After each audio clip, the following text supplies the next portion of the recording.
समीक्षा कर रहे हैं।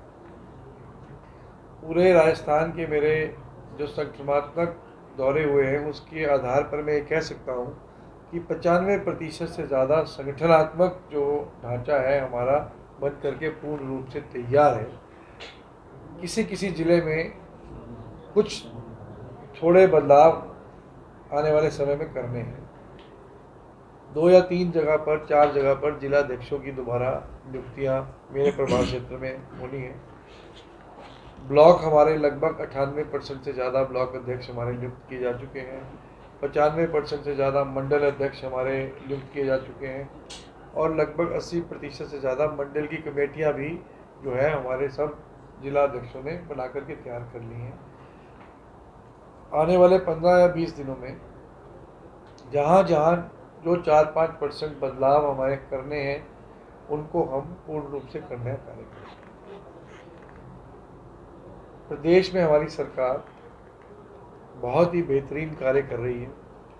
हमारा संगठन और धारदार तरीके से प्रदेश की नीतियों को आम जनता तक लेकर के जाए, इस और भी हमारा फोकस है।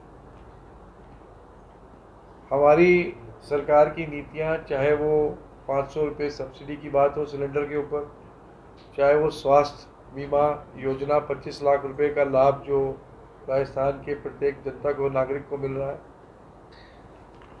बिजली में के यूनिटों को फ्री करने की बात हो, इन तमाम योजनाओं ने धरातल पर आम आदमी के जीवन में असलियत में एक बड़ा परिवर्तन लाने का काम किया है। और अगर मैं कहूँ कि सच्चाई में महंगाई से राहत राजस्थान की जनता को मिली है तो कोई अतिशयोक्ति नहीं है।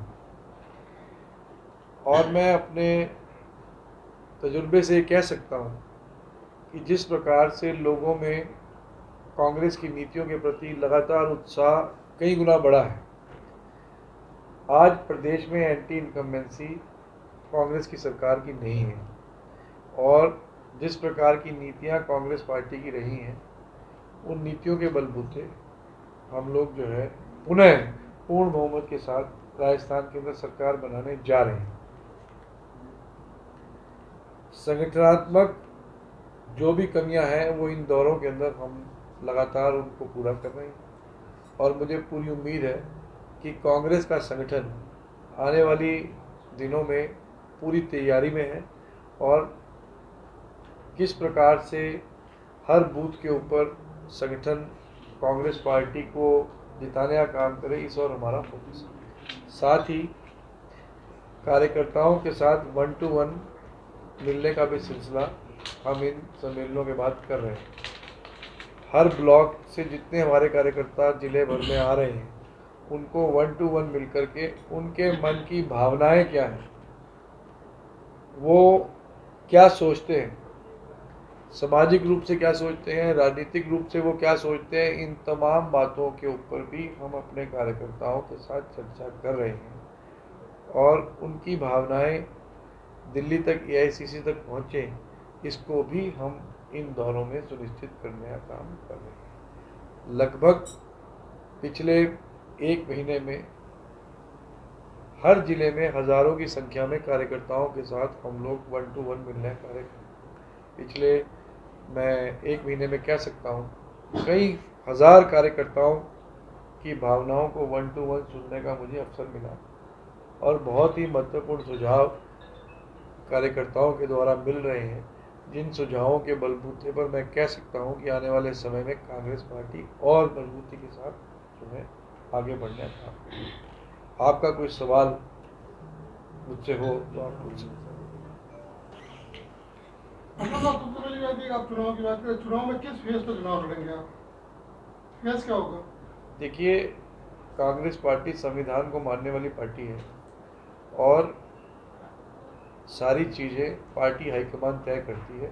उसका एक सेट प्रोसीजर है, उसको आप जानते हैं। अभी कर्नाटक में चुनाव हुए, कांग्रेस पार्टी ने चुनाव लड़ा, उसके बाद पार्टी हाईकमान ने तय।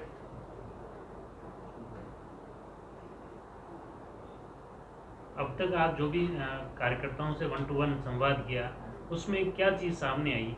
क्या कार्यकर्ताओं को उनकी मतलब सरकार में या कामकाज में विभाग में तवज्जो मिल पा रही है, नहीं मिल पा रही है? देखिए, कार्यकर्ताएं अपनी अपनी अपनी बात रखना चाहते हैं। कार्यकर्ता चाहता है कि उसकी बात दिल्ली तक पहुंचे। संगठन के बारे में वो कैसे सोचते हैं, संगठन के कार्यों के बारे में वो कैसे सोचते हैं, तो अलग अलग मुद्दों के ऊपर कार्यकर्ता अपनी अपनी बात रखते हैं और बड़ी विश्वसनीयता के साथ वो लीडरशिप के आगे बात रखते हैं। तो मुझे लगता है कि वो हमारी और कार्यकर्ताओं के बीच की बातें हैं, वो सार्वजनिक रूप से उनकी चर्चा नहीं की जाती। अभी हाल ही में एक युवा अधिवेशन हुआ था जयपुर में, और उसमें राजस्थान के मुख्यमंत्री ने जब संबोधित किया तो उसमें एक बड़ी प्रमुख बात उन्होंने कही कि राजस्थान में जब कांग्रेस टिकट वितरण की तरफ कांग्रेस बढ़े, तब 2 महीने या 3 महीने से पहले संकेत दे दिया जाए या नाम घोषित कर दिया जाए। तो आने वाले चुनाव में कुछ ऐसा होगा है? राजसमंद में जो अभी हाल में राजसमंद विधानसभा और कुंभलगढ़ विधानसभा, ये दोनों भारतीय जनता पार्टी के पास है, तो इन क्षेत्रों में ऐसा कुछ दिखाई देगा कि 2 महीने या 3 महीने पहले नाम की घोषणा हो जाए या कुछ संकेत मिल जाए?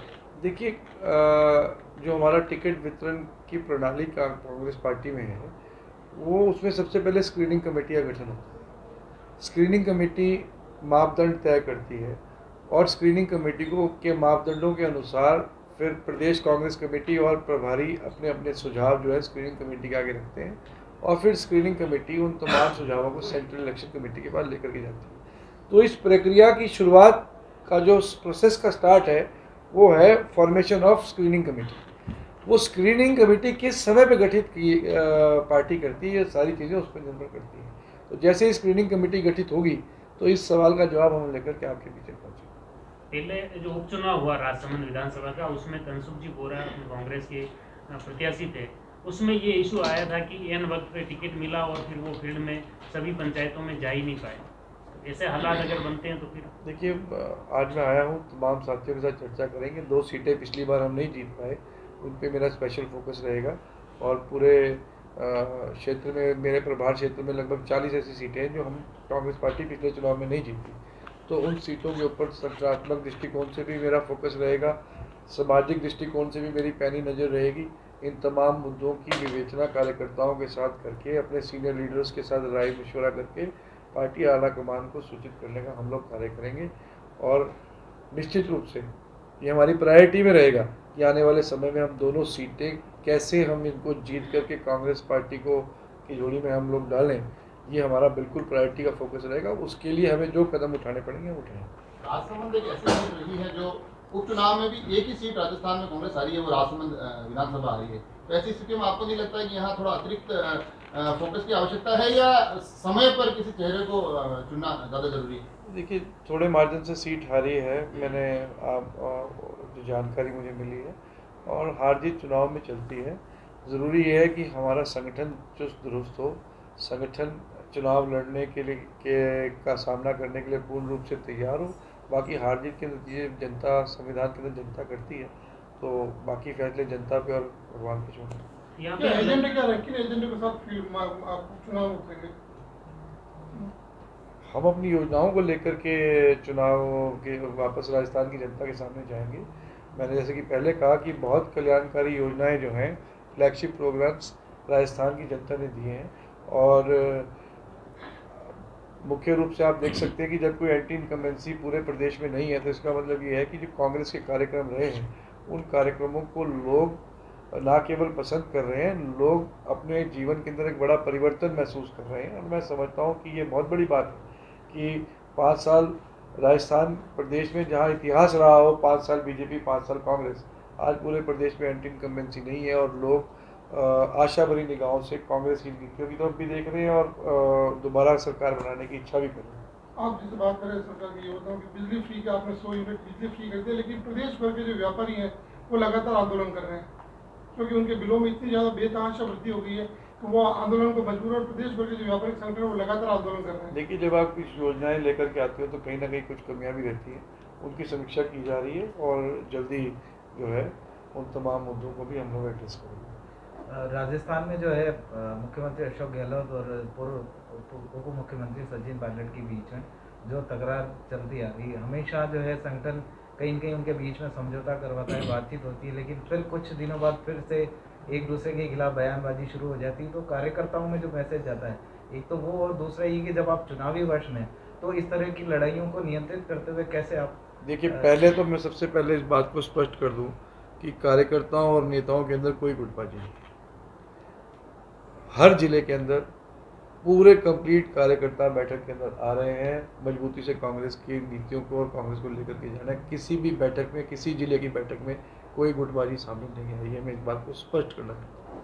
दूसरा, मैंने पहले दिन भी कहा, जिस दिन मैं प्रभार लेकर के आया, कि हम प्रदेश में माननीय गहलोत साहब बहुत अनुभवी हमारे लीडर हैं, हमारे चीफ मिनिस्टर हैं, जिनको संगठन का भी एक्सपीरियंस है, जिनको एडमिनिस्ट्रेशन का भी एक्सपीरियंस है। इधर सचिन पायलट जी हैं, वो एक युवा लीडर हैं, उनकी देश भर में युवाओं में फॉलोइंग है। हमने फर्स्ट डे भी इस बात को कहा कि हम अनुभव और ऊर्जा दोनों के संगम के साथ आगे बढ़ेंगे, राजस्थान की जनता के अनुरूप आगे बढ़ेंगे, की अपेक्षाओं के अनुरूप आगे बढ़ेंगे। और आपने पिछले दिनों देखा होगा कि किस प्रकार से आदरणीय राहुल गांधी जी ने दिल्ली में बैठक की, हमारे सभी वरिष्ठ नेता उसके अंदर उपस्थित थे। और उसके बाद केसी वेणुगोपाल जी, जो हमारे संगठन के महासचिव हैं, उन्होंने दोनों हमारे नेताओं, आदरणीय गहलोत साहब, आदरणीय सचिन जी, दोनों को एक साथ जॉइंट प्रेस को एड्रेस किया, पूरे देश की प्रेस को, और कहा कि दोनों नेता जो हैं मिलकर के राजस्थान की में कांग्रेस की सरकार दोबारा बनाने का कार्य करेंगे। तो मुझे लगता है कि उनके बयान के बाद मेरा कोई और टिप्पणी करना इस विषय के ऊपर नहीं है। रंधावा जी ने पिछले दिनों कहा था कि अब जो अपनी उम्र पार कर चुके हैं उनको सत्ता का मोह छोड़ देना चाहिए, तो क्या ये अशोक गहलोत की आखिरी पारी समझे? देखिए, वो रंधावा जी ने क्या कहा, मैंने वो सुना नहीं है कि वो क्या किस कॉन्टेक्स्ट में उन्होंने कहा, वो किस कॉन्टेक्स्ट में उन्होंने वो बात कही, मेरा उस पर कुछ कहना उचित नहीं है। टिकट वितरण में जैसे आप सब प्रभारी, आपकी भी राय चलेगी, तो 2 बार से हारने वाले और जो उम्र दराज हो गए, जो 70+ लोग हैं, क्या कोई क्राइटेरिया रहेगा टिकट देने का? सर, मैंने जैसे पहले कहा कि वैसे तो प्राइमरी क्राइटेरिया हमेशा टिकट डिस्ट्रीब्यूशन में विनेबिलिटी रहता है। विनेबिलिटी ऑफ कैंडिडेट्स हम प्रायोरिटी पे देखते हैं, पर फिर भी कई बार हर जगह स्क्रीनिंग कमेटी अपने नॉर्म्स तय करती है स्टेट लीडरशिप से बात करके। तो स्क्रीनिंग कमेटी जो नॉर्म्स और रूल्स फ्रेम करती है, उसके अनुरूप फिर रिकमेंडेशन स्टेट से जाती हैं, जो सेंट्रल इलेक्शन कमेटी तक जाती है।